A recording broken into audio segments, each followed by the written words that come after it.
Good evening, Googlers. My name is Georgina Dean, and I am joined by... I am Shannon Moore. Hello, hello, hello. Shannon, we're so excited to have you here today. Shannon is joining us all the way from North America as our special guest for Techie Tip Tuesday together today. And Shannon, which GEG are you joining us from today? This is a shout out to GEG SoCal, which is Southern California. So I'm actually in Central California, but they adopted me, so I went with it. I love that. Well, we'll adopt you too if you come visit us down here in Jordan, okay? I'm good. I'm about that. Sounds good. Awesome. So, welcome to everybody in the audience.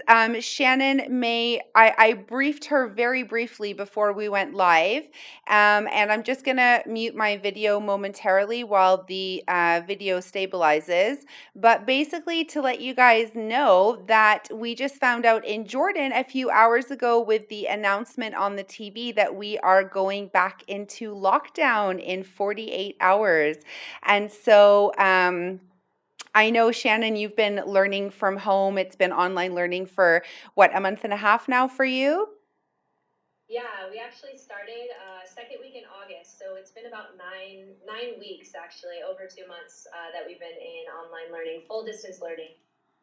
Incredible. And so I thought that it would be super fitting to ask you to join us today to share a little bit about the things that are going really well with online learning for you and your school community and your GEG.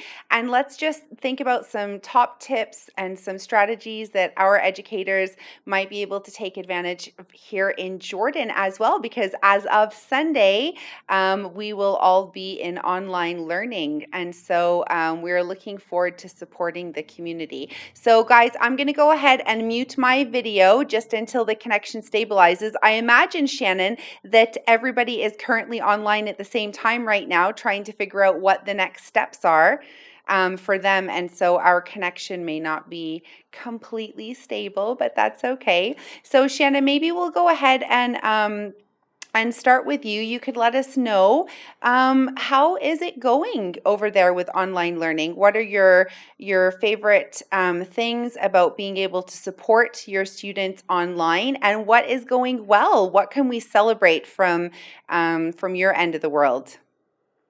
Yeah, so a lot of things are actually going really well. At first, it was a little rocky, but I think that teachers, educators everywhere are kind of figuring out the ins and outs of like what is expected of them. It did require a shift, and I think that in and of itself is something to be celebrated because American education has needed a shift for quite a while in regards to like how we run things. A lot of it was, teacher kind of upfront lecturing, and the students weren't really given a space for creativity or to express, their learning in a way that was meaningful to them. So virtual learning, online learning has really, really kind of opened up that space for students and teachers to start taking risks. And I think that is probably the number one thing that I'm most excited about in regards to this whole experience. I absolutely love that to pieces. And what would you say, because obviously you guys have had some also feedback from your school and from your different members. And Shannon, I'm just going to stop and ask you, how is the video quality on your end? Is it a bit jittery also?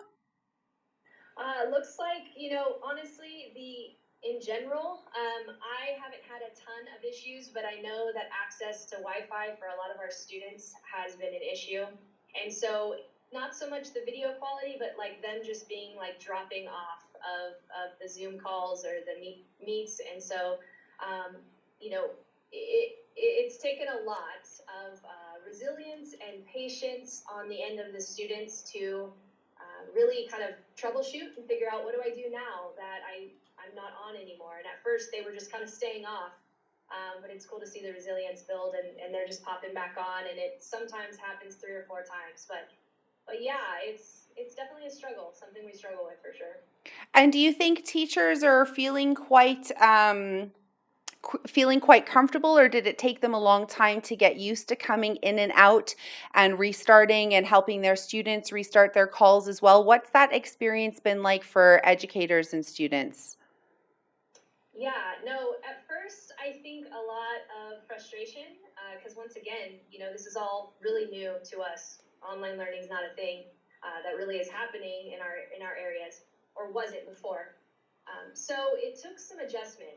It took us kind of stopping, really reflecting about, you know, in these moments, it's really important to give grace not only to the students but to ourselves, and genuinely remaining flexible has been the name of the game. And honestly, finding a little bit of like humor in the situation has really helped our teachers a lot. Like understanding that this is 2020. It's just kind of how it's going, and when we embrace it, we're all going to be better off. And so, yes, frustrations exist because we never want students to lose out on access to the learning.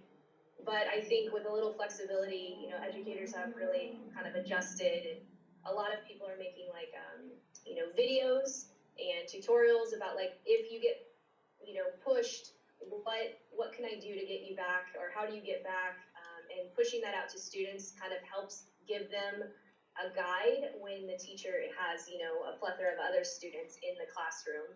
The student can go look at the guide or the video that was made for them and take a little bit of ownership and jump back on. So that's been helpful. I absolutely love that. And thank you for your tips. I'm going to go ahead and leave my video off, guys, because it appears that my connection this evening is not doing so great, which again, I think is a result of the news that we just had in Jordan tonight, Shannon. So you are spotlighted in the video, and that is all good since you are the guest of honor today. So everybody can see you, and I will just remain in the background. So Shannon, and thank you for sharing that. And tell us also about, we're curious to know about the access to internet. Like, is everybody, we're here in Jordan, we're in the Middle East, and every country is different depending on where they're located. And what is access to internet like in your part of the world?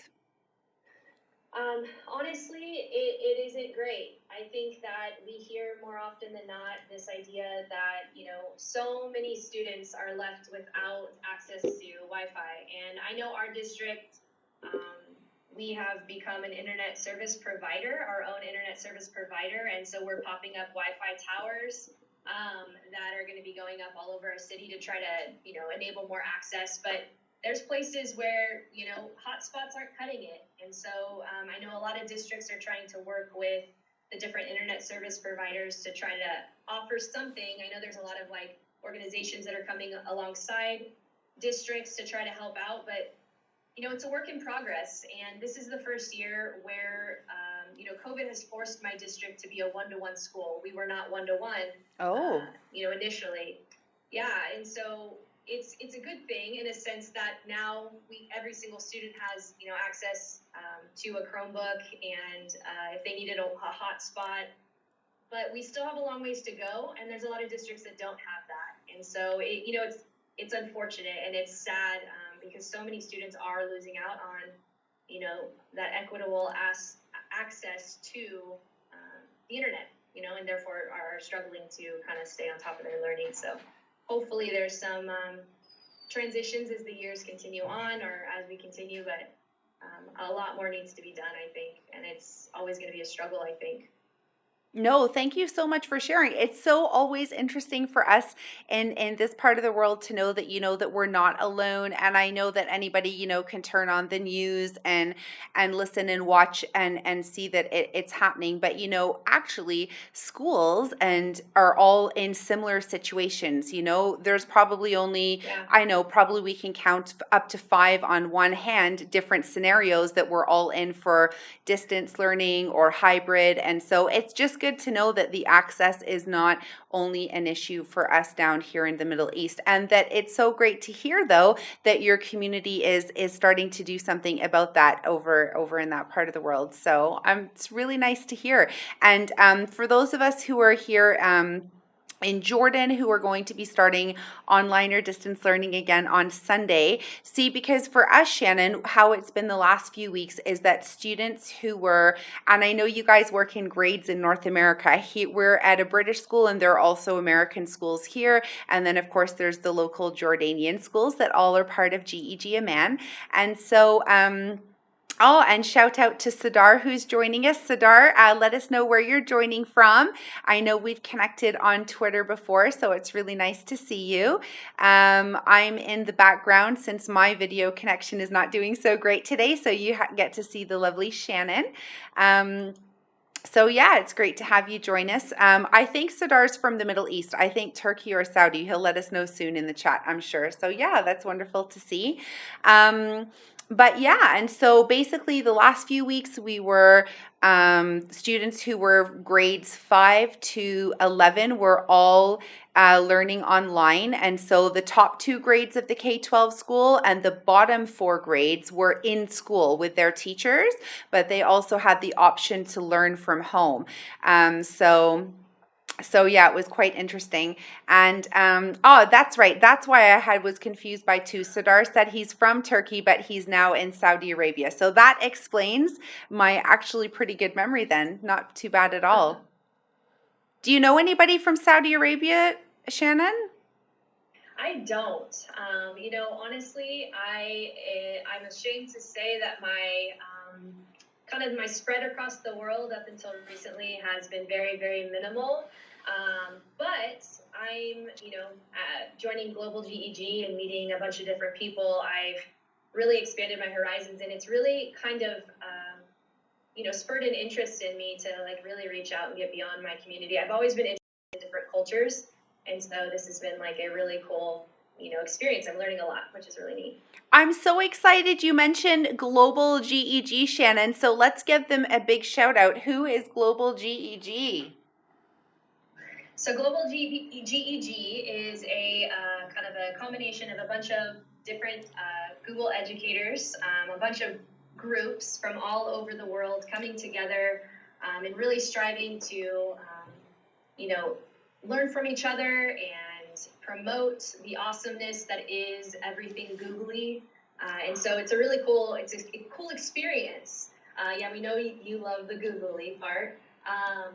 Georgina, that's one of your favorites. I know. My favorite thing is when she says googly, she does this little heart thing, and it's like the cutest thing in the world. But yeah, we're learning from each other, and in that we're growing. New innovative ideas constantly being pushed around, and I'd encourage anybody who is on Twitter to go check them out at Global GEG, and they also have a really cool YouTube station. So lots of videos, YouTube channel, lots of videos. I love it. And so I just dropped the Twitter handle in the chat, and then globaljeg.org. It's .org, right, Shannon? I didn't have that one ready. .org. Yep. Awesome. So you can follow them there. Shannon and I also participate in that large global GEG, Google Educator Group. But as Shannon said, it is a super awesome place to be because there are so many different talented educators who bring special things. Like I know there's one coming up about music for online learning soon, right? I think GEG Ontario from Canada is going to put that one on. And there's all sorts of goodies all the time, so definitely connect there. And also shout out to my co-leader from GEG Amman, Saja, who is joining in the chat tonight. Nice to see you here, Saja. I know Shannon's heard me talk about you, Saja, so she's really excited to see you also. And yeah, and so it's nice. Sasha says she's been to Istanbul. Yeah, so definitely connect with each other, guys. That's how we're going to keep the conversation going. So Sadar and Sasha joining from Jordan and Turkey, please share in the chat, Sadar, if you're in online learning or if you're in face-to-face. And then if you have any questions for Shannon, who's been doing this for quite a bit, and she's a pretty rocking high school educator, so I'm sure she'd be happy to answer any of your questions. And then, of course, me too, I can hop on and add as well. But Saja, very interestingly enough, Shannon, she's actually working to train all of the local teachers here that work in Jordan. So she actually works really close with all of the educators here. She's very talented Google trainer and obviously also GEG leader. So yeah, Saja, we'd love to hear, how everybody's feeling. Let us know in the chat so we can share. And if there are other members of GEGMN watching now or sharing after the fact, then we can certainly give them some top tips. So Shannon, I guess maybe while we're waiting, Sadar says he follows closely on Twitter, so that's good to know. Yeah, loads of great resources there. Awesome. So Shannon, I thought maybe what we could tackle next was getting started with online learning. So although we've had a few year groups in online learning the last few weeks, as I shared before, we're about to embark on everybody. Everybody's going to be full in from Sunday. So what would you say are some things, if you recall, that really helped you and your education community get started when you first went into online learning? What were some things, or maybe we could say if you had to turn back time, what might you have started with? Yeah, good. Yeah. I mean, we learn from experiences, right? And so when new experiences pop up, it's always, looking back, oh, I could have done that better. However, I do think it's important to celebrate the wins as well. To be honest with you, the one thing that I think was most valuable getting and jumping into the experience was this idea of really kind of connecting and solidifying partnerships within either your grade level team or across your school site to come together and discuss best practices to start. I constantly tell my colleagues that, pedagogy doesn't change. We know how to be good teachers, but switching lessons from a face-to-face setting to a virtual setting truly does require a shift in planning and delivery. And ultimately, we have such a resource in the people that we teach with, right? Our colleagues. And so using that, choosing not to stay in isolation, I think is so important, and really drawing upon the better together. So often I think educators, when we feel out of control, we tend to isolate ourselves to try to maintain that control.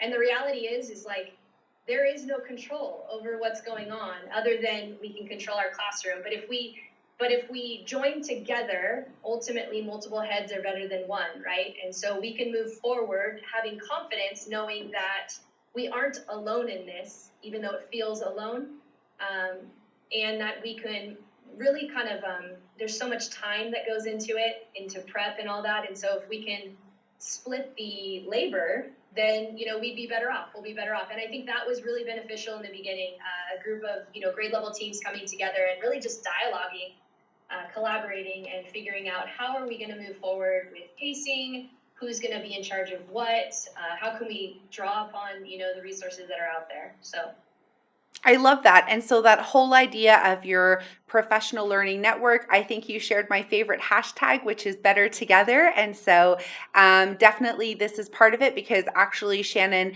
didn't even know she was going to be joining GEGMN tonight. And I just said, we need to change the whole program. I was going to come on here. If anybody in the chat had joined the G Suite treats from Jordan, which I'm now going to have to rename because Google just changed their branding today. So it's no longer G Suite treats from Jordan, right, effective next week. But yeah, we had said that this week was going to be me covering the second half of September's updates because there were so many to cover. And I just said to myself, you know what? There's a lot of people in GEGMN who just got some pretty, anxious news on the media. And so I thought, let's change it up. And Shannon was super awesome and said, I would love to come to GEGMN. Of course.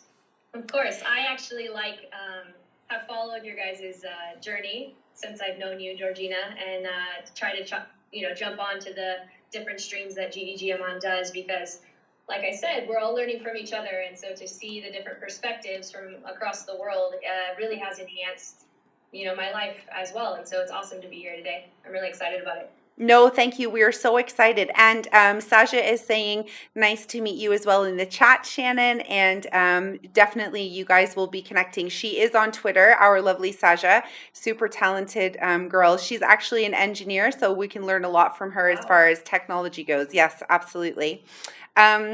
Okay, so let's give our audience, viewers, some more tips if we can before we finish off in about 10 minutes. Let's see if we can give them some more advice to help them as they get started. So maybe we could go back and forth. Maybe we could bounce back and forth with a tip each, Shannon, to get them started. But before we do that, Saj's just commented and she said that parents are frustrated.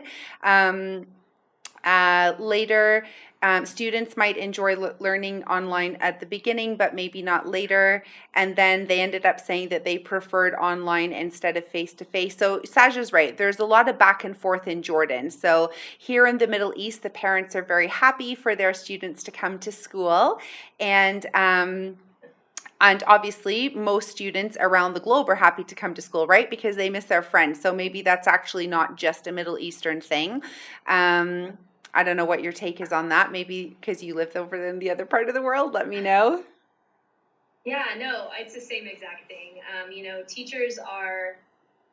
Teachers and parents and students are all very much holding on to what was right now, and it's just not safe. In fact, our county where I live specifically in California is on a complete kind of quarantine. We are in the sense of school. We can't go back. There is no going back to school. It's mandated by our governor, head of state, to stay home. And parents aren't enjoying that too much, especially for the little, like lower primary grades. And it's just the nature of it. We can't go back safely, but students are starting to adapt. So while at first, parents were upset because students were upset, and a parent likes to swoop in and really take care of their kids' like feelings all the time.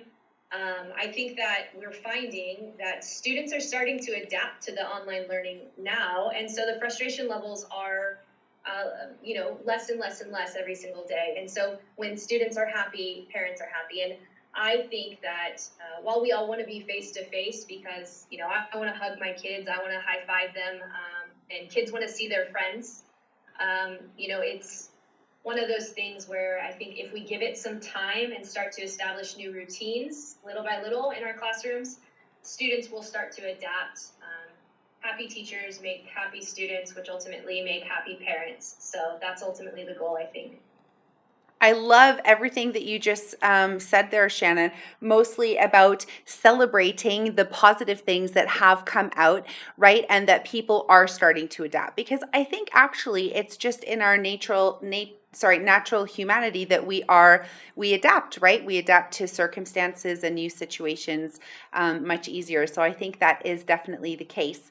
Saja was mentioning that shifting to online learning requires more creativity from the educators, right? Absolutely, absolutely. 100%. It really has changed the way that lesson planning goes, for sure. Yeah, absolutely. And also because we want to keep the learners, but not just the learners, the educators engaged too, right? I mean, we can't be planning the same way for the same things, and we need that spark of creativity just as much. Saja also said that in her opinion, educators need to reflect on teaching practices, and I know you were talking about that at the beginning of today's show. Would you agree that the planning phase on delivering lessons has already started to change, or do you think there's still a large amount of growth that could happen? I mean, personally, yeah, everything's changed the way that I've started planning my lesson. I've completely flipped my classroom this year because I started to do it one way, realized that wasn't going to cut it. And so everything is flipped now. I'm not sure if people are familiar with flipped learning, but it really has changed the way that my students interact in the lessons. It's given me more time to really dive deep in my face-to-face experiences, the synchronous time, and during the asynchronous work, they're prepping for the synchronous time. And so it's really has changed. Across my school site, it's a little bit slower. I'm fortunate that like as a leader on campus, I'm a tech coach and a department head for English. And as a leader on campus, I feel like leaders constantly should be striving to, you know, push the limits and take the risks so that my colleagues, those that count on me for leadership, they can see that it works or feel a little less nervous embarking on a kind of new journey, right? And we talk a lot about starting small, and I think that is the greatest takeaway so far is, yeah, the content and the curriculum that you need to get through by the end of the year, it may not be as fast as you want. You may not be able to get through everything as quick as you want, but if we start small and start to implement like small little risks, then I think it will continue to build to larger confidences. And so, it's interesting. That's what I can say. It's interesting. It's exciting. It's also really, really hard. But we celebrate the little wins. So that's all we can do at this point. I love that. And those little wins, as I think Shannon's heard me say before, are actually really big wins. And so if you're listening and joining in the chat or listening to this recording, remember that every positive thing you do every minute of every day is a massive win, and that the parents and the educators and the leaders of the schools, and most importantly, the students, appreciate everything that teachers are currently doing. And I know yesterday we celebrated World Teachers Day, right, Shannon? And so it's a chance We to... did. Yeah, so it's a chance to say a massive shout out to all the educators that are joining on the call today, because it could be that there's a few left time zones that are still in that day too. So yes, Shannon's giving a big heart out, and we appreciate everything you're doing. Shannon, we have another question in the chat, if that's okay.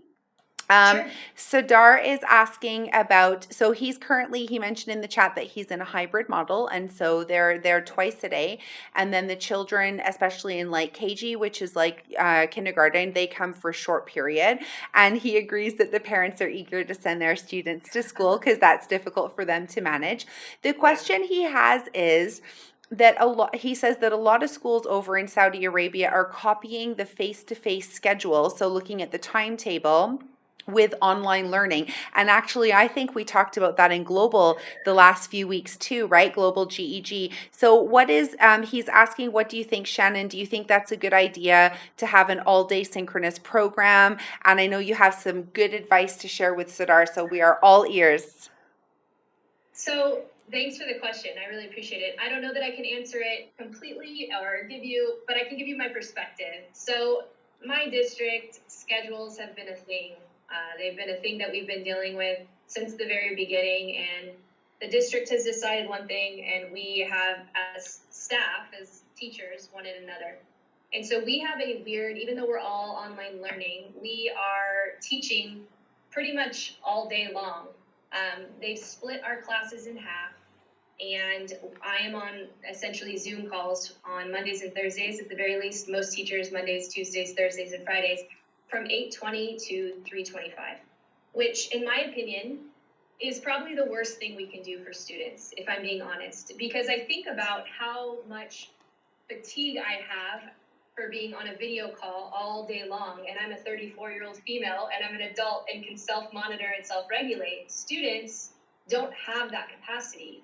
And so to ask a child to spend all day long on a Zoom call or a Google Meet all day is just setting us up for failure. I feel like we need to be more mindful about the fact that, there's only so much that students can take. And if we fill our full day with like that synchronous program or the synchronous learning, it doesn't really open the door to meet with individuals who maybe are struggling, students that are struggling and need like a little more intervention or support, whether that be with the curriculum or even so with like the social emotional learning aspect. And so, it is hard to balance. I don't know that I know the answer, but I do think that there needs to be some sort of balance for this to function and for it to be sustainable. I love that. And you definitely have a lot of love in the chat. People are agreeing with you. And I guess my little share to add on to that also as a tech leader is that yes, online learning is not the same as physical learning. And we have different considerations and factors that we need to keep in mind. But I definitely would recommend for education communities to consider to consider the timetable and to consider possibilities of adapting the timetable, that we should definitely reduce the amount of synchronous face-to-face time, just to allow students and also teachers, like you said, Shannon, to get up and stretch, get some water, blink their eyes a little more, get away from the screen a little bit more. So yeah, I totally agree with that. And please, if you guys have any more questions in the chat, feel free to drop those. I thought we could chat about a couple of other things, Shannon.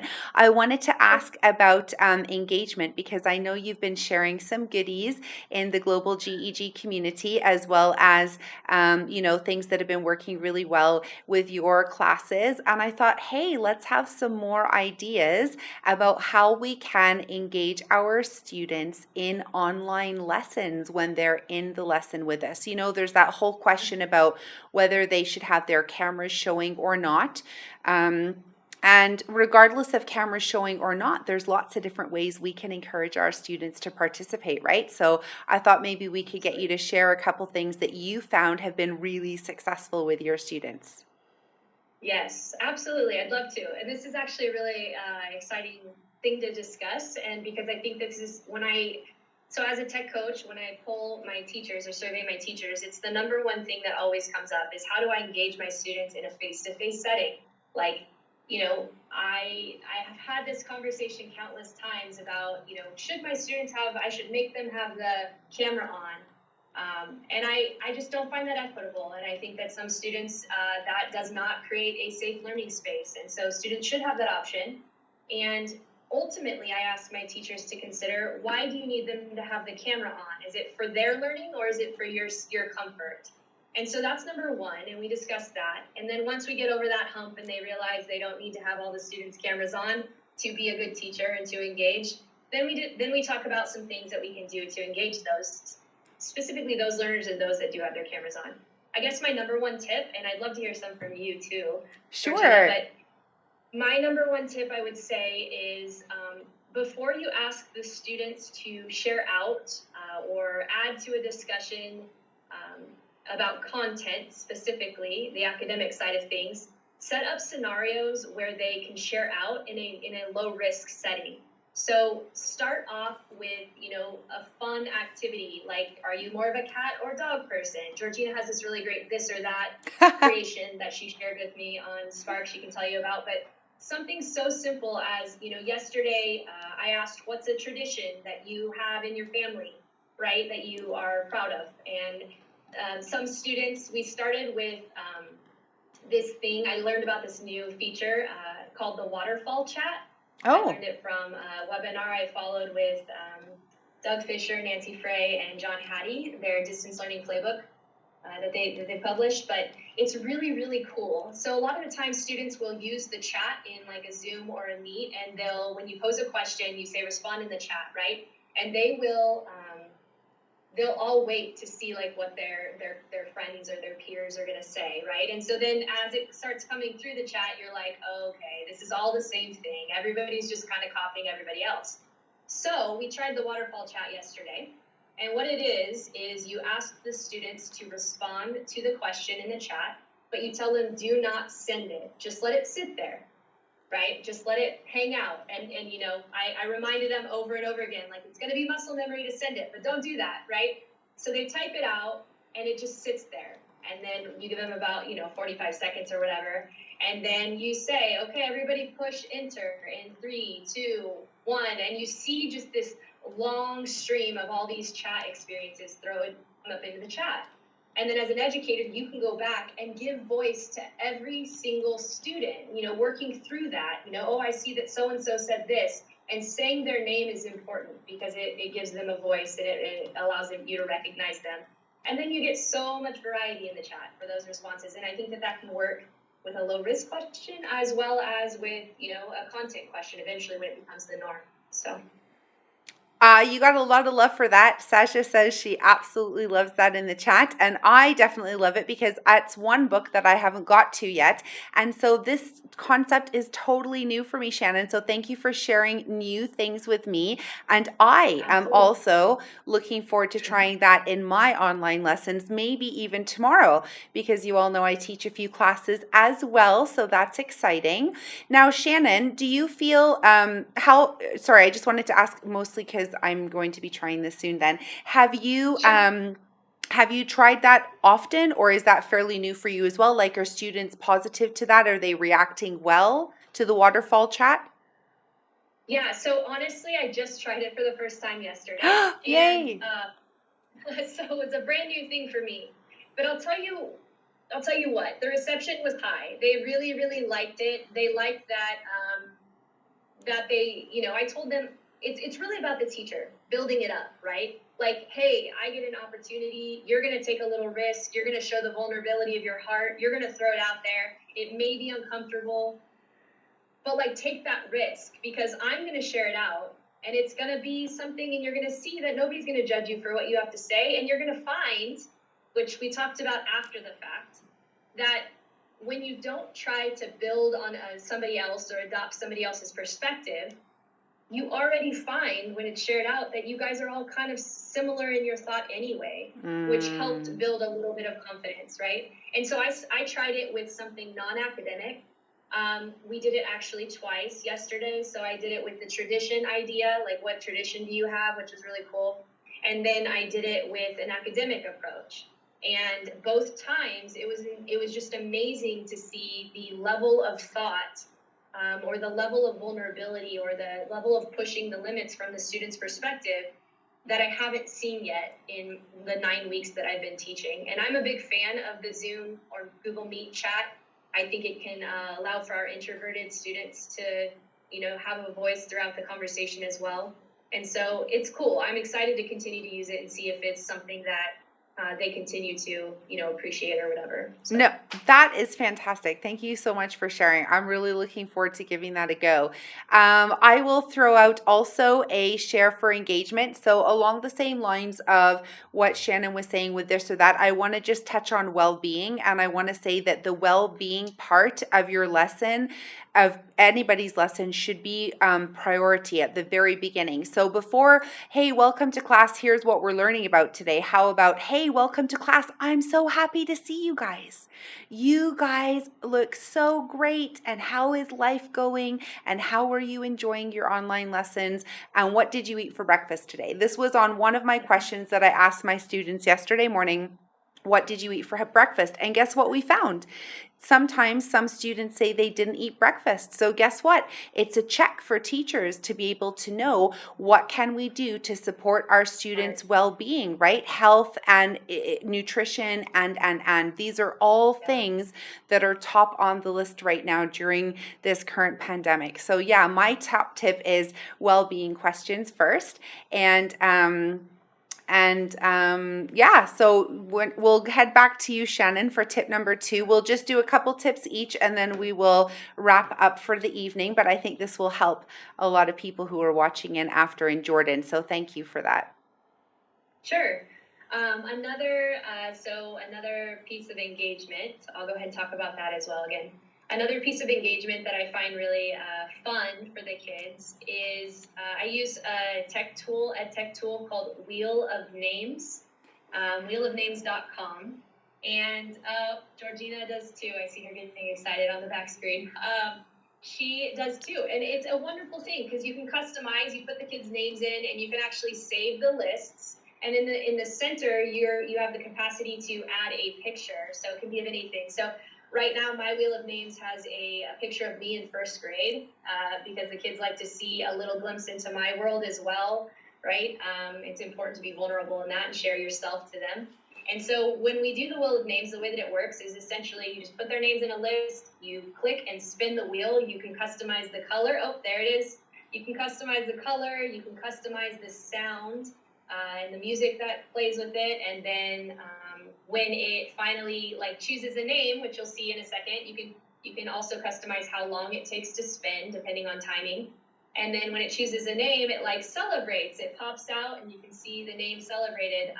So you can see the like confetti and their names. And if you're sharing your screen in that moment, the kids get all excited because they're like, "Oh shoot, it's me! I get to share out." But also, it's like, "Oh my gosh, I get to get celebrated to share out too." So, real big fan of that. It's another way to engage. And I'm going to say, Shannon, I just shared that on the screen, so I was pretty excited. We got to do a screen share there. I wanted to say that that is a new update since the last time I used that. That celebration piece is new, right? I haven't seen that yet. Yes. I was using this. Yeah, and like if you have this, go ahead. If you have the sound on, you would see that like it like does like a yay. Yes. Or like you can customize like what, the celebration as well. So I love that. I love it. And I'm going to go ahead and I'm going to drop that in the chat for everybody so that you can get the link for that. And it's just very basically wheelofnames.com. So there you go. That's it in the chat. And definitely, I would say this is a great thing to do. The other thing is that you could ask students if there were anybody who didn't want to participate. You could always ask students to drop their name in the Google Meet chat or in the Zoom chat, depending on what platform you're using. And then you could add the names of those who are willing participants. So just as an alternative, in case anybody didn't want to be called on, I think that's a really nice alternative as well. My next piece, which is my favorite one, is Jamboard. And so I'm sure those of you who have heard my trainings or seen my trainings on Jamboard or anybody else's. I know, shout out to Rachel Kothup from GG UK, who's an amazing Jamboard facilitator as well. So Jamboard, guys, basically is going to give your students the ability to draw, to add sticky notes, and just really explore their creativity. And it's great for starters. You could easily throw up like 5 thumbs and say, "Oh, where do you fall on the category of happiness today?" Or draw your favorite weather symbol, and they can do that on the Jamboard as well. So my next tip is definitely Jamboard, which is part of G Suite for Education's services. So that is available for use as well. Okay, we'll do 2 more each, Shannon. So we'll go back to you for the next one. Okay. So I'm going to deviate just a little bit, if it's okay, from engagement. Yeah. It's a different type of engagement. So it's not so much the engagement in the synchronous sense, but it's more of the engagement of the time when they're not with you. So we have a couple days in between our face-to-face like meets, and where they're going to be like working on stuff that will prepare them for the next time we meet face-to-face. So if any educators out there are like me, I'm not going to get to the turnaround grading like of their assignments like that on a dime. They turn it in on Wednesday night. I see them again on Thursday. There's no way I'm going to grade 100 and something students' work by that time. So, however, it is very, very important for me to understand where my students are before we go into that next lesson. If we're not really taking a pulse of their learning prior to seeing them again, I feel like then we're just kind of throwing lessons out there and we're not actually catering to the individualized needs of each of our students. So I've found that in every asynchronous experience, I build in an opportunity for reflection. And to be honest with you, I'm going to give a shout out to Georgina, because Georgina and I had this conversation and when I was struggling earlier in the year, and she said, it's really important to provide opportunities for reflection, and I took that to heart, and I cannot tell you how much it has transformed the way that I have taught my lessons, because I now know at the end of the day on Wednesday, or when I start Thursday morning, I can do a quick little preview of like, what did my students know? What didn't they know? What misconceptions do I need to clear up the next day? How do I need to remain flexible and adjust? And also it helps the students really like cultivate that soft skill of metacognition and reflection, a skill that they'll use for the rest of their lives. And so if we can enhance the learning, but also, add to the human being, I feel like that's always a win. So it's just been epic. I would encourage you all to throw in some opportunities for reflection at the end of your lessons, every single one. I love that, Shannon. And so it's definitely not a Georgina idea, but thanks for the shout out. But it is something, because I'm sure there's loads of talented educators out there, right, that are already doing that. And so it's just something that I'm just mindful of making sure that I allow time for. And shout out to Google for Education's May Ju, who is the Google Certified Trainer Program owner, who actually taught me my next tip that I'm going to share with you guys, which is just give a little bit of extra time when you ask questions in your online lessons for participants, so your learners, to respond.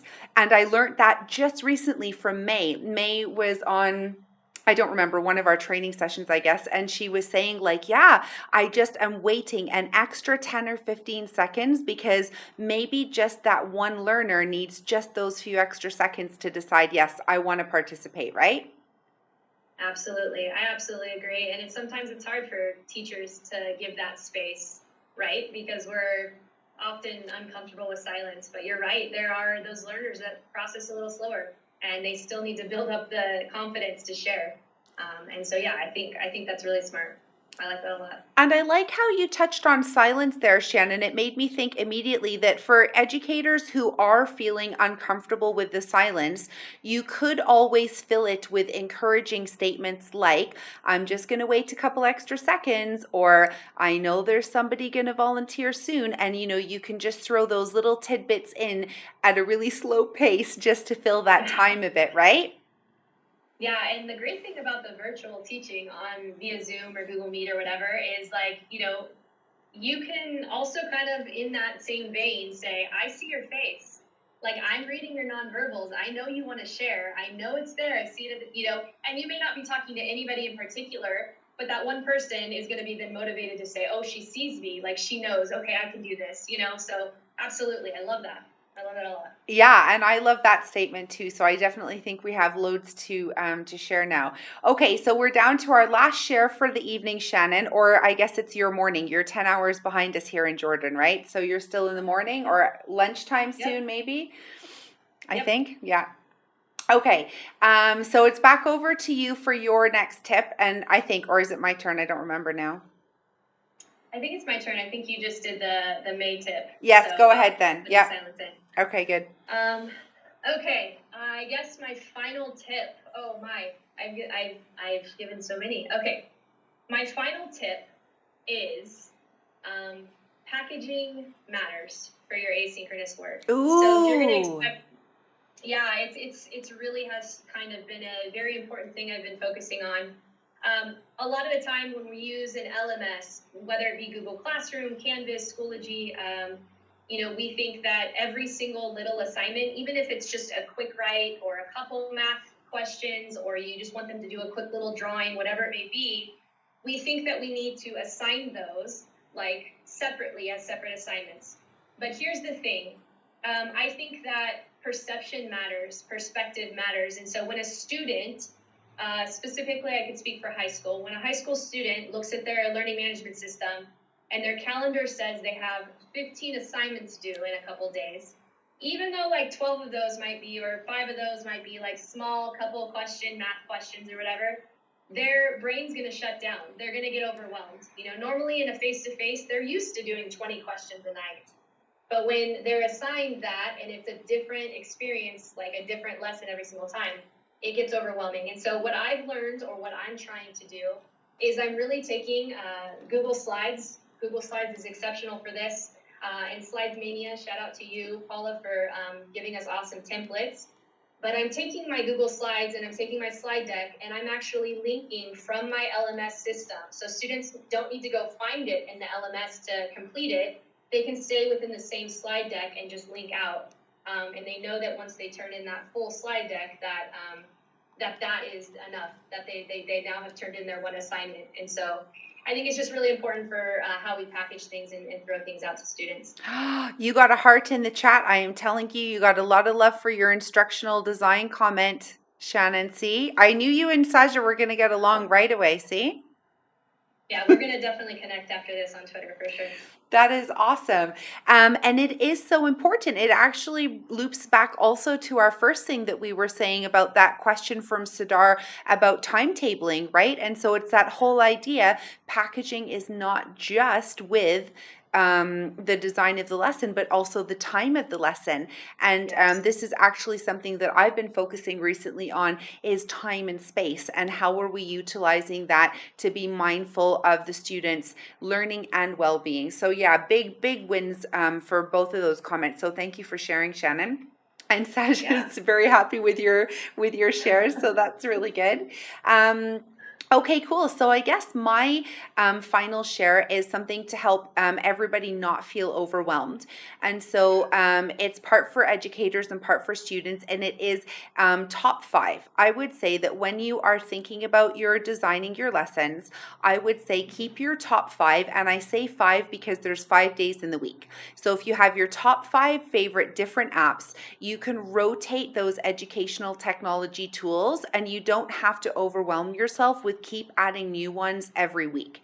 Students don't, then those students won't also feel overwhelmed. And then also, they get a little bit of variety, right? Because they're not seeing the same tool, or they're not using the same online tool every day as well. And in that same tip, guys, please don't be afraid to use the Digilog. Digilog is something I invented myself. It's the Georgina thing, but it's basically blended learning. So it's the balance between the analog and the digital log. You may be using a Jamboard, but there's nothing stopping you from saying, right, if you have a piece of paper, you have a whiteboard at home, grab that out, draw it, and hold it up to the camera and show me. Students will actually feel safe to hide behind their whiteboard and show their camera. You may just give somebody a chance to feel like they can actually participate in the lesson then. So please, guys, don't be afraid to blend. If you have obviously depending on the age of your learners in online learning,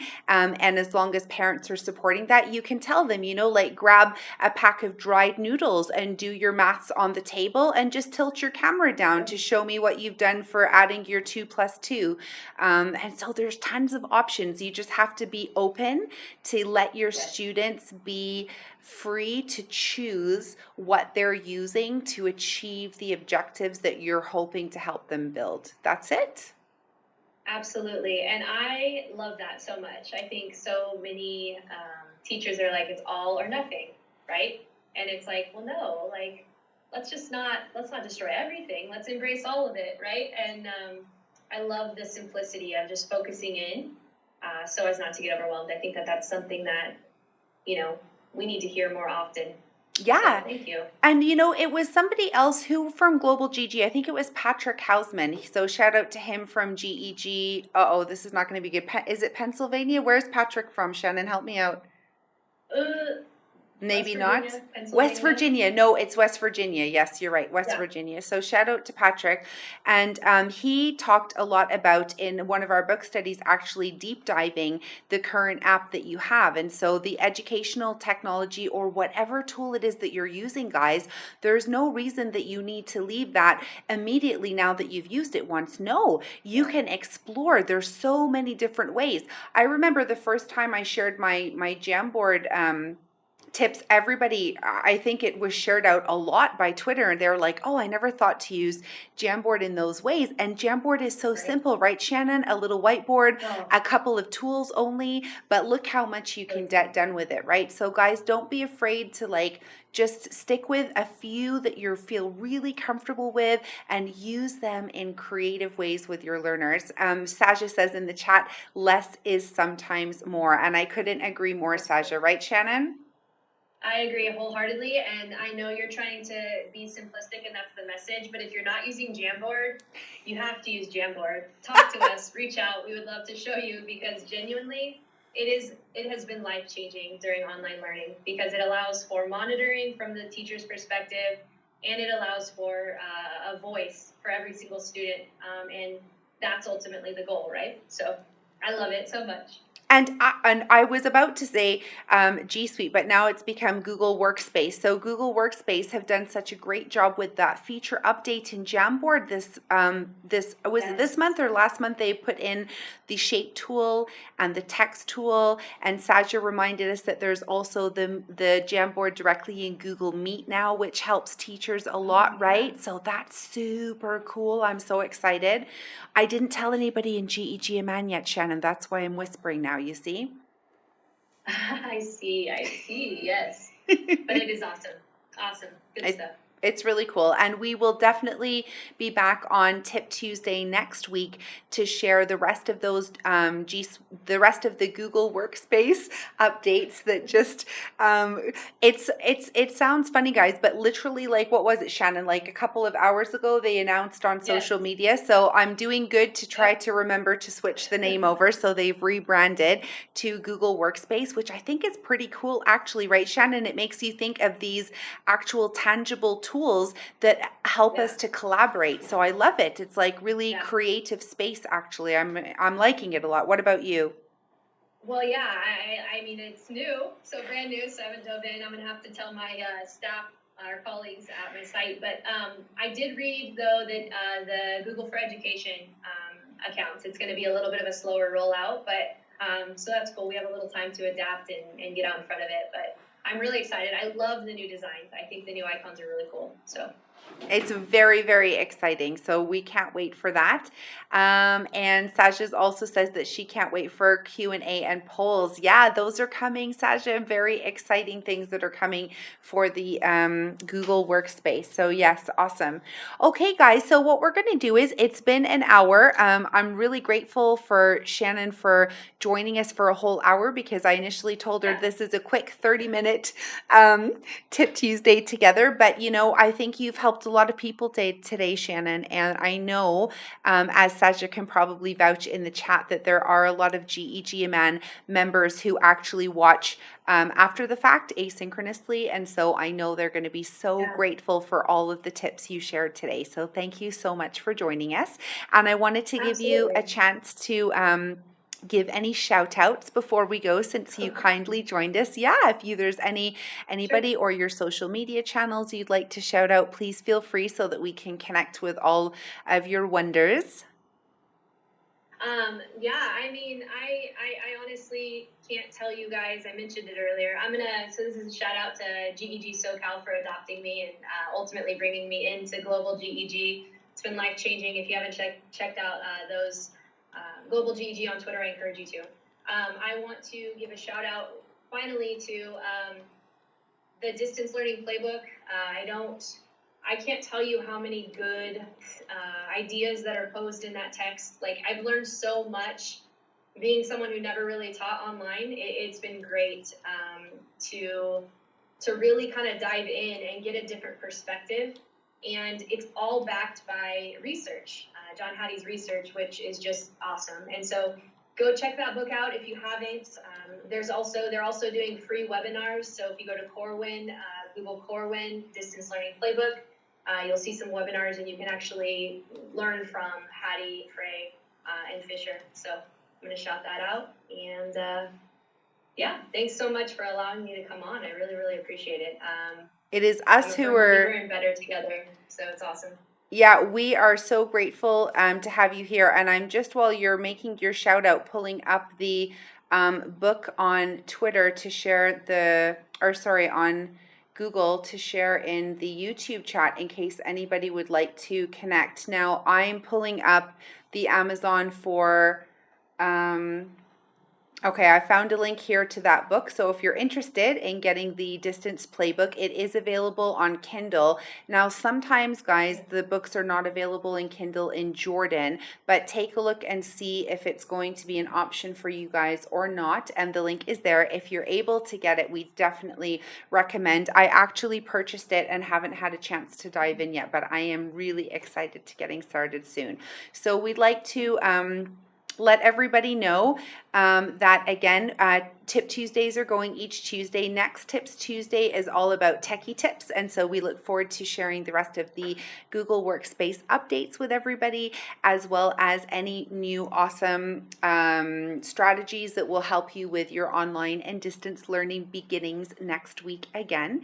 And every second Tuesday will be Tip Tuesday together, and so we look forward to having another guest on the show in 2 Tuesdays from now to share more of their expertise as we continue to grow with Google in Jordan, across the Middle East, and beyond. So, Shannon, thank you once again so much for joining today. And to our viewers, Sadar and Shannon, a few others that were in the chat earlier as well, thank you for joining us. Please stay safe. Health is number one priority right now as the numbers continue to increase in Jordan. So please stay safe, guys, out there. Take care of your families, social distance, etc. Wear your masks as much as you can, and take care of your well-being. Remember to take your downtime. It'll be really important that your cup is overflowing so that you can continue to support your learners. So Shannon and I will sign off for the evening, and wishing you all a great evening ahead, or day ahead if you're in Shannon's time zone. And we'll see you guys soon. Thanks a lot, guys. Take care. Thank you.